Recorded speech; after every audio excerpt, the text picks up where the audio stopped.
Queen 7 off, we could open raise in the small blind. Once the hijack shoves, we are of course going to fold.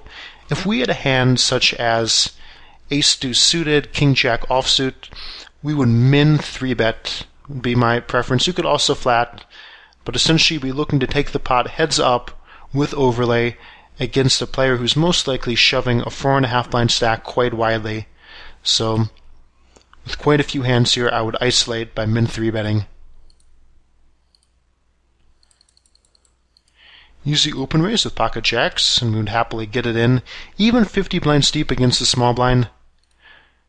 We're simply going to be open raising too many hands on the button to be able to fold a hand as strong as jacks, despite the large effective stack, without being vulnerable to getting exploited by opponents 3-betting us very wide.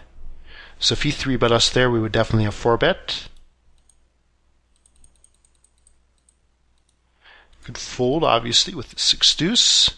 Queen 8 off, another interesting spot. Here he likes to make a pretty substantial 3-bet to about 1600, and I actually do like 3-betting here. So one way we can analyze this hand is we can assume that villain had shoved. So if he shoves, he's shoving 1000. There's approximately 500 in overlay, so it's like we're getting odds of about 3-2, assuming that the big blind never gets involved, and that the button never folds after committing over 50% of his stack, which is pretty reasonable. So given that we're getting about 3-2, and that he should be on a very wide range, I do think it's a very reasonable play that here he likes to 3-bet. But there's absolutely no reason to raise this large.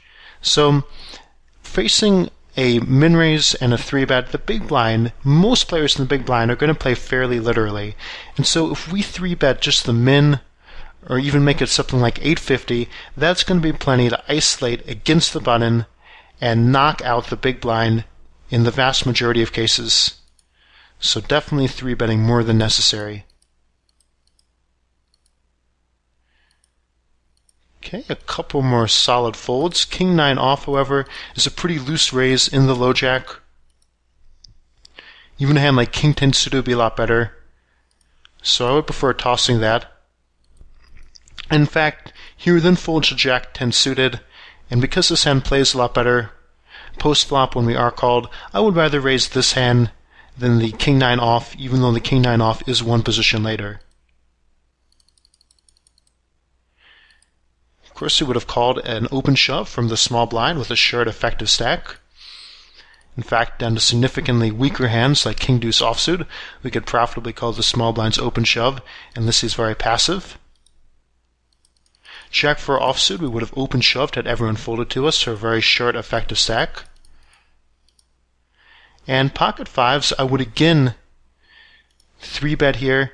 This is a pretty substantial 3-bet. It is a little bit difficult to 3-bet fold versus the big blind, but that would be one option. So depending on our stats against him, we can either 3-bet small, essentially min 3-betting with the plan of folding to a big blind shove, or effectively just shove it in, which is what this bet is doing.